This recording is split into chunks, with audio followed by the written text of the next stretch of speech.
Well, Sherri, thank you so much for being with me today. It is a pleasure to meet you. And yes, I do love your hair and your bandeau around it. It's excellent. Thank you, Jacqueline. Pleasure to be with you.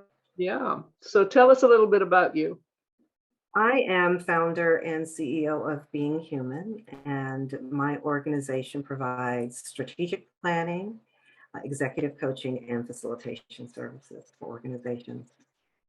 I love it. Being human is something that we all can totally relate to.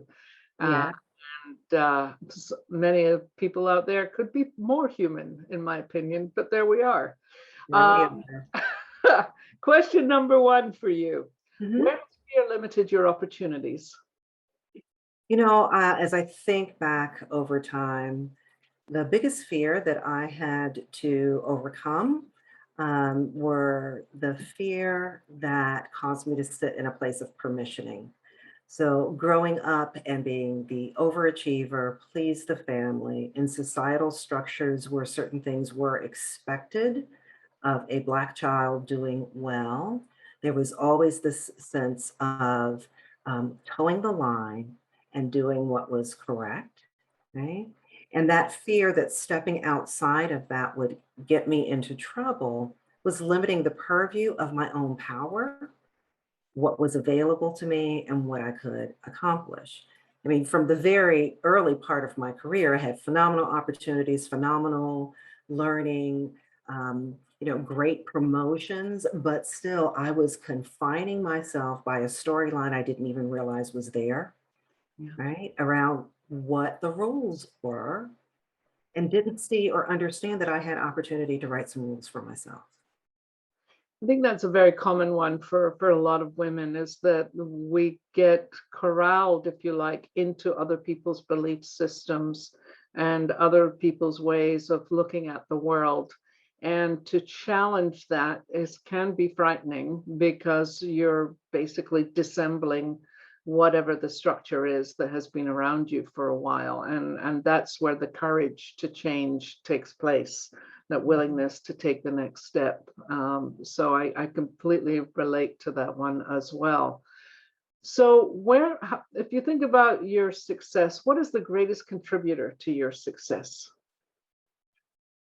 I would have to say getting really grounded in myself. Mhm. It's the place that I go through my spiritual practices and taking time in stillness.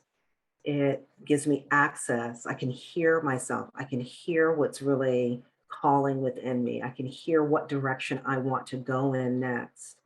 And the more grounded I am in myself, in my inner knowing, in my connection to the divine, the I can be in better conversations with the points of fear, right? I've got something to anchor me when I'm, oh, but can I? Is that really what will happen when? Right? I've got the counterbalance to that to kind of sit with those moments of doubt and fear, the more anchored I am. So anytime that I'm get that feeling that rises up in me that there's something next, there's something yearning, I've got to break through, it always feels like a jumble. And that's my kind of sign still. Sit Yeah. still, spend some extra time journaling, like pick the pieces apart, get really connected to what is behind this, what is going on, what is it that I'm trying to achieve. Okay, now what are those stories and are those really true? Right. So that's the way I'm able to kind of walk with the fear and keep myself moving forward. You have just articulated that so well, and I totally relate to it on every level. You know, it's that piece of trusting yourself and trusting that the divine has your back and that no matter what, you're going to be just fine, that you can handle whatever it is that comes your way. Mhm. And your explanation of that was so beautiful just now. I loved it. So thank you for that. Yeah, The thank third you. question I have for you is what would have to happen in the workplace or in the world in general for you to feel like you've left a lasting legacy? Oh, gee whiz. I don't believe that the workplace or the world needs to change for me to leave a legacy. Um, my firm is named Being Human, because a lot of what I look to achieve in my work with individuals or in strategy work is making sure that the fullness of humanity is present in it. So I think about my legacy as being alive in each individual that I touch, each group that I help get to a different place of understanding and how they relate to the world, how they relate and bring their own humanity into it. If there were my magic wand, since you gave me a magic wand, I'll use it for something else. I'm craving right now a larger capacity for people to be in a broader range of listening. Mm. And what I mean by that is I spend so much time coaching individuals around the skills and tools, how to be in interpersonal conversations, how to give and receive feedback. And some of the gap that I'm hoping we can bridge is that my way of listening and my expectations of language and use of language do not need to be yours. Mm. And where we can get to that next level of cultural competency that allows us to be more patient and more meeting of each other in use of language. 'Cause then we can occupy more of each other's humanity, right? Yeah. We can be better at that. Yeah, and I think your point about language is so obviously clear on this because it's language that gets us in trouble. It's the language on the internal side and it's the language on the external side of things. And when we can learn how to not only communicate more effectively with ourselves, we can learn to communicate more effectively outside of ourselves with other people too. But there is a skill to this. And again, to your point about listening, we know that people are bad listeners. You know, we're too busy listening at level one where we're waiting to have our chance to talk Yeah. without actually understanding what it is we're talking about. So Yeah. I think there's a piece there, but the language piece, absolutely, we always have to be mindful of what that looks like. And So there's a area of unconscious bias to be reduced in that, in the assumptions we make around use of language, right? yeah, Uh, no that question. can feed people's fears about how they're being perceived, Oh yeah. right? If they're being accepted and if they're being understood.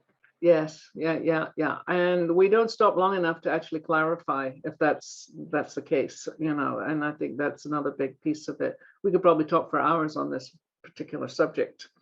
So my next question for you is what's your vision for the next 3 years for your career and your life? Where do you want to go? Uh, yeah, I really just want to keep doing good work, right? I feel well positioned in what I'm doing with the individuals and organizations that I'm able to help. I am always on the journey of greater balance, right? Yeah. Some of it is the joy and delight in what I do that keeps me working hard, and some of it is getting out of the story of the benefits of overworking or what part of me, like what's the fear factor sitting underneath that if I slow down, what is going to happen? So I guess that boils down to continue to do good work, but achieve greater balance in my life. Yeah, and I think that that's always a big challenge for all of us. I mean, I'm a hardworking woman too, and you know, I have to be mindful of what's the boundaries I'm setting for myself because otherwise you can just keep charging, charging, charging until one day the batteries run out and we never want to be going there. So yeah, that's a big one. I certainly see that for myself too. It's like, Mm. how can we build in more self-care to these Yeah. hours? Very, very important. So my last question, what's your fearless factor? Well, it has to be faith. It has to be my spirituality, regrounding in myself. Yeah, yeah.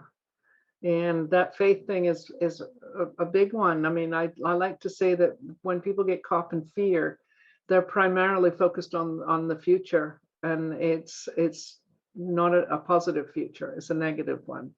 And And for me, those fears are often the storylines that are external to me, right? So by re-anchoring in myself and my inner knowing, right? That's how I move beyond the fear. yeah, yeah. And that piece of inner knowing, that takes work. I mean, you have to really work it to know who you are. What are your strengths, what your weaknesses, what are your blind spots? Where do you find yourself not understanding exactly what you're capable of? Where do you buy into the stories of someone else's stuff so that you diminish who you are? But knowing internally that strength, that core piece of who I am, means I've done the work to understand that. And I think that's where, that's hard work. There's no question. It is hard work. But once you find it, and once you have complete faith that no matter what, you're just going to be fine, you're completely protected. That's that self-protection thing. It's like, I know who I am, and therefore, bringing the whole thing to the world. So I love that you're doing the work you're doing. And, being human is what we all are. But the key word in there is the be, Mhm, mhm, mhm. not the do human. Absolutely, We know absolutely. how to do human. Knowing how Yes, to be human. we have to be human. That's Yeah, another one. Well, Sherri, thank you so much for taking the time for this conversation today. It has been wonderful, and I really appreciate it. And I'm pretty sure anyone listening, watching to this, they will be inspired by what you have to say. So thank you for that. pleasure, absolute pleasure. Thank you for having me.